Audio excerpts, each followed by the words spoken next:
নতুনকৈ শিক্ষক হ'বলৈ বিচাৰি থকা প্ৰাৰ্থীসকলৰ বাবে আহিছে যথেষ্ট ভাল খবৰ।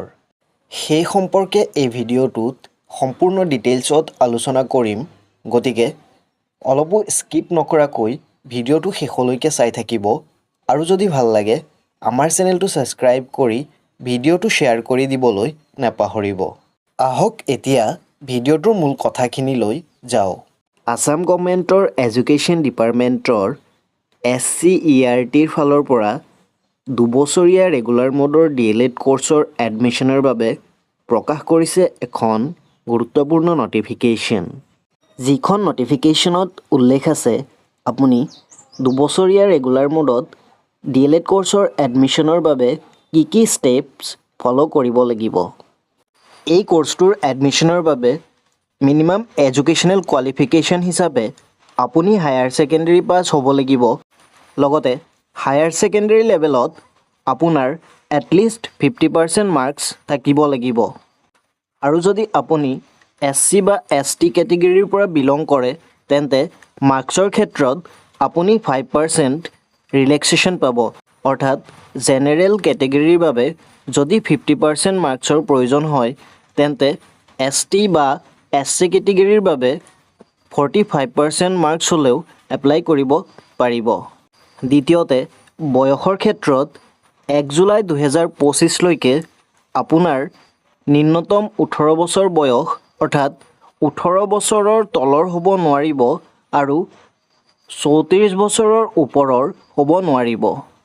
তৃতীয়তে অসম চৰকাৰৰ এডুকেশ্যন ডিপাৰ্টমেণ্টৰ ফালৰ পৰা এই কোৰ্ছটোৰ বাবে যিমানখিনি ছিট নিৰ্ধাৰণ কৰি থোৱা থাকে সেই ছিটসমূহৰ ভিতৰৰ পৰা সংবিধানৰ ৰিজাৰ্ভেশ্যন পলিচি অনুসৰি SC, ST P, ST hills, PWD, EWS কেটেগৰীৰ বাবে কিছুমান ছিট ৰিজাৰ্ভেশ্যন কৰি ৰখা থাকে।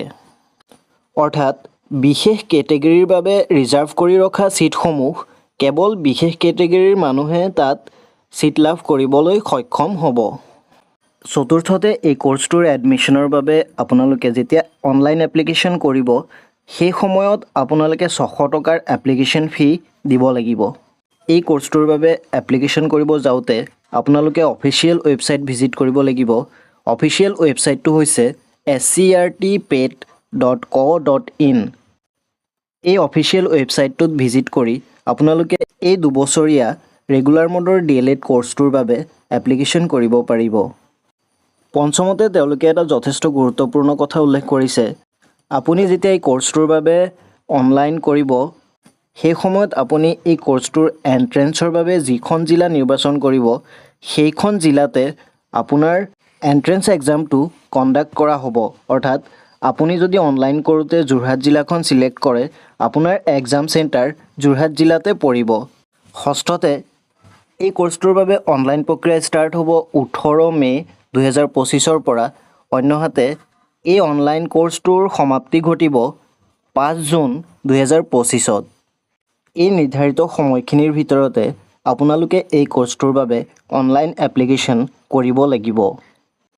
ইয়াৰ পিছত আপোনালোকে 5 জুলাই 2025ৰ পৰা এডমিট কাৰ্ড ডাউনলোড কৰিব পাৰিব।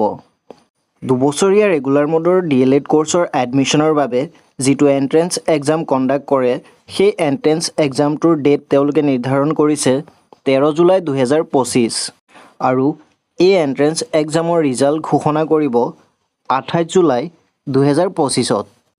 এই ভিডিঅ'টোৰ দ্বাৰা ইমানখিনিয়ে ইনফৰ্মেশ্যনছ আপোনালোকক দিলোঁ।